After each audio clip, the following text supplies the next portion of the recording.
नमस्कार। मेरे पिछले वीडियो में मैंने क्लास 7 का lesson 1 the book of nature start किया था। वहाँ पर मैंने लेट्स स्टार्ट जो है उसके बारे में डिस्कस किया था और ये जो क्वेश्चंस हैं इनको भी हमने ओरली या वर्बली डिस्कस किया था। तो चलो आज हम लोग यूनिट 1 का पहला पैराग्राफ पढ़ते हैं और देखते हैं कि इसमें क्या है। When you and I are together, you often ask me questions about many things and I try to answer them. When you and I, यहाँ पर you कौन है? You है इंदिरा गांधी और I कौन है? I है यहाँ पर जवाहरलाल नेहरू जो कि इंदिरा गांधी के पिता थे। तो वो कह रहे हैं कि जब तुम और मैं साथ होते हैं तो तुम मुझसे ऑफन मतलब अक्सर, तुम मुझसे अक्सर प्रश्न पूछती हो बहुत सी चीज़ों के बारे में और मैं उनका जवाब देने की कोशिश करता हूँ। Now that you are at Mussoorie and I am in Allahabad, we cannot have these talks. Now, अब जबकि तुम मसूरी में हो और मैं इलाहाबाद में हूँ, हमारे बीच की वो बातचीत नहीं हो पाती। I am therefore going to write to you from time to time short accounts of the story of our earth and the many countries, great and small, into which it is divided. I am therefore, मैं इसीलिए going to write, लिखने वाला हूँ तुम्हें समय समय पर short accounts of the story of our earth, हमारी पृथ्वी की जो कहानी है उसके छोटे छोटे हिस्से मैं तुम्हें लिखने वाला हूँ और साथ ही उन बहुत सी देशों के बारे में जो कि कुछ जिसमें से कुछ महान, कुछ बड़े और कुछ छोटे हैं और इन देशों से ही हमारी पृथ्वी बनी है। You have read a little about English history and Indian history. तुमने इंग्लिश हिस्ट्री और इंडियन हिस्ट्री मतलब अंग्रेज़ों की हिस्ट्री और भारतीय इतिहास तुमने थोड़ा बहुत पढ़ा है। But England is only a little island, लेकिन इंग्लैंड जो है वो एक छोटा सा द्वीप है। एंड इंडिया दो अ big country is only a small part of the earth surface, और भारत यद्यपि वो एक बड़ा देश है लेकिन फिर भी वो धरती की सतह का एक छोटा सा हिस्सा है। If we want to know something about the story of this world of ours, we must think of all the countries and all the peoples that have inhabited it. और हम अगर अपनी इस दुनिया के बारे में, उसकी कहानी के बारे में कुछ जानना चाहते हैं तो हमें सभी देशों और उनमें रहने वाले सभी लोगों के बारे में सोचना होगा।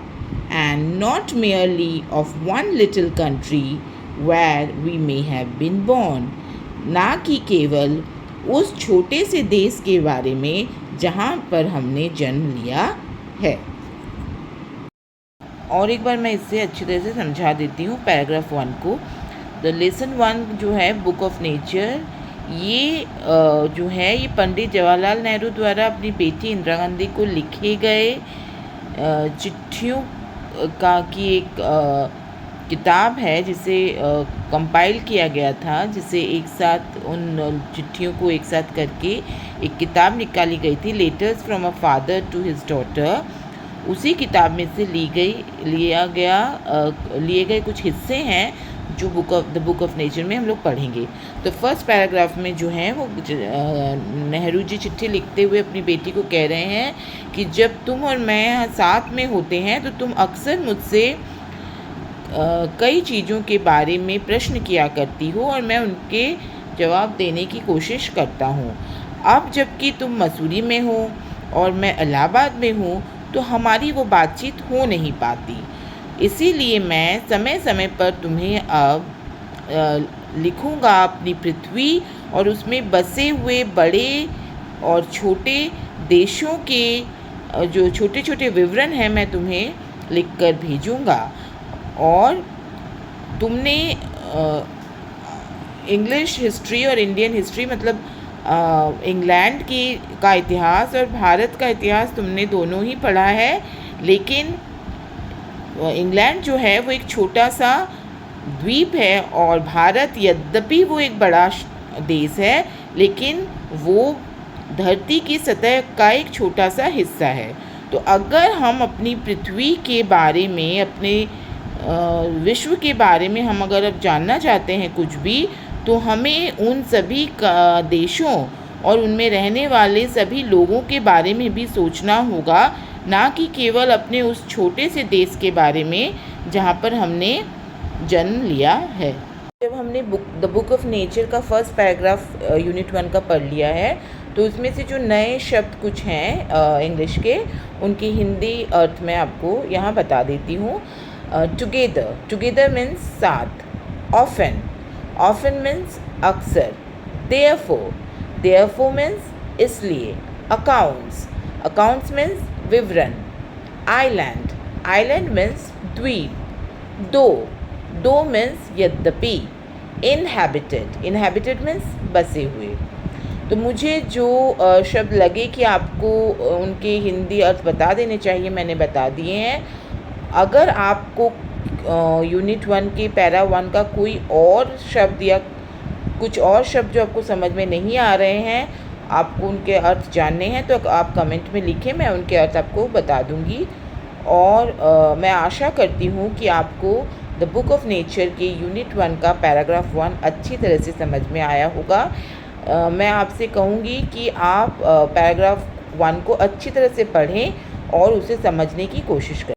अब चलो हम लोग थोड़ा देख लेते हैं, कुछ ग्रामर भी इसमें देख लेते हैं इसी यूनिट 1 के पैराग्राफ 1 में। यहाँ पर मैंने इसी पैराग्राफ से 4 सेंटेंस लिए हैं, थोड़े मैंने चेंज किए हैं उसमें आपको समझाने के लिए। जैसे पहला वाला है यू आर एट मसूरी मतलब तुम मसूरी में हो। सेकंड वाला है आई एम इन इलाहाबाद, मैं इलाहाबाद में हूँ। अब मसूरी में भी हो और इलाहाबाद में भी हैं, तो फिर मसूरी के पहले एट और इलाहाबाद के पहले इन क्यों लगा? तो यहाँ हमें समझना होगा कि जब कोई छोटा शहर होता है, कोई टाउन होता है, छोटा शहर होता है, तो उसके पहले हम लोग एट लगाते हैं, और जब कोई बड़ा शहर होता है तो उसके आगे हम लोग इन लगाते हैं। तो ये चीज़ें हम लोगों को ध्यान में रखनी पड़ेगी कि छोटे के आगे एट और बड़े के आगे इन। तो ये एट और इन क्या है? ये प्रीपोजिशन है। तो इनको हमको ध्यान में रखना है कि जब हम लोग किसी छोटे स्थान के पहले लगाएंगे तो एट लगाएंगे, और जब बड़े स्थान के पहले लगाएंगे तो इन लगाएंगे। अब चलिए हम लोग इस चारों सेंटेंसेस को फिर से पढ़ते हैं। You are at Mussoorie, I am in Allahabad, England is a small island, India is a big country. अब आपने ध्यान दिया होगा कि सभी नाम जो हैं, मसूरी, इलाहाबाद, इंग्लैंड और इंडिया, सभी नाम कैपिटल लेटर से स्टार्ट हो रहे हैं, क्योंकि ये जो है ये नाम है, नाउन है, संज्ञा है। कौन सी संज्ञा है, कौन सा नाउन है? ये प्रॉपर नाउन है, ये खास जगहों के नाम हैं, और इसीलिए ये जब भी हम इनको लिखते हैं ये कैपिटल लेटर से स्टार्ट होते हैं, चाहे वो कहीं पर भी हो, वाक्य के शुरू में हो, बीच में हो या अंत में हो, ये हमेशा कैपिटल लेटर से स्टार्ट होते हैं। तो मैं आशा करती हूँ कि आपको ये समझ में आया होगा। धन्यवाद।